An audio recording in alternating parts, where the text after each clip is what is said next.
বিয়েবাড়ি হোক কিংবা অনুষ্ঠান বাড়ি, বাঙালির শেষ পাতে চাটনি না হলে যেন খাবারটা ঠিক সম্পূর্ণ হয় না।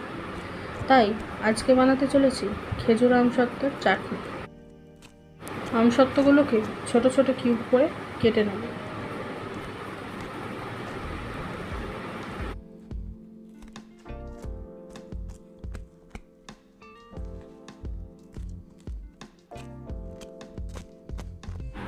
আমসত্ত্ব কাটা হয়ে গেলে খেজুরগুলোকেও লম্বা লম্বা করে কেটে নেব।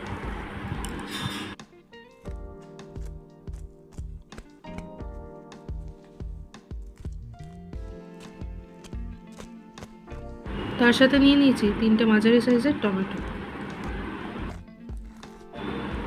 টমেটোগুলোকে চৌকো চৌকো করে কেটে নেব।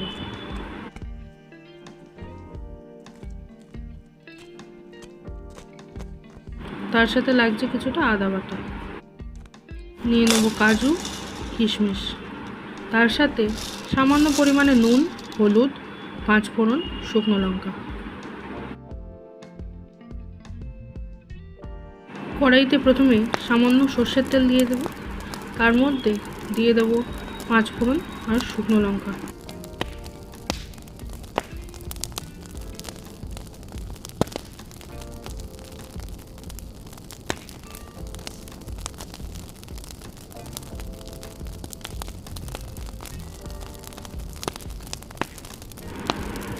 পাঁচ ফোড়নটা একটু লাল হলেই তার মধ্যে দিয়ে দেবো টমেটো কুচিগুলো।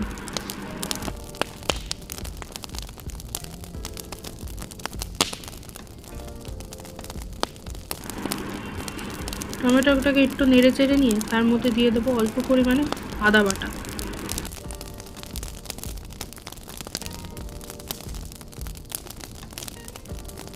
এর মধ্যে দিয়ে দেবো অল্প পরিমাণে হলুদ আর নুন।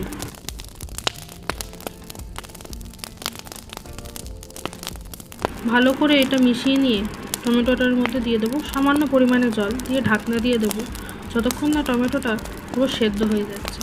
তারপরে দেবো খেজুর দিয়ে ভালো করে নাড়াচাড়া করে নেব। দিয়ে দেবো আমসত্ত্ব।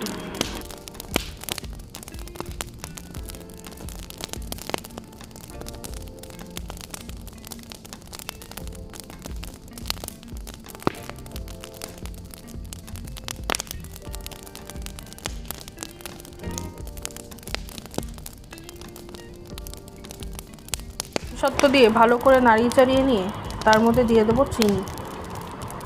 চিনিটা পরিমাণ মতো দিতে হবে যাতে টক মিষ্টি ভাব দুটোই থাকে।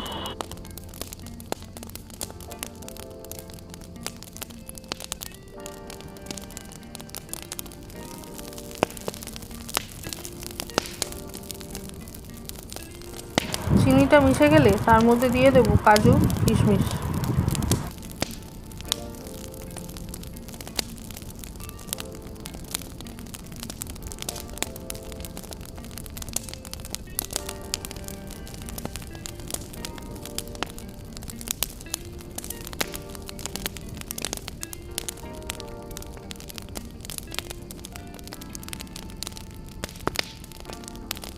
সামান্য পরিমাণে জল দিয়ে ভালোভাবে নাড়িয়ে চাড়িয়ে নিয়ে ঢাকা দিয়ে রেখে দেবো কিছুক্ষণ।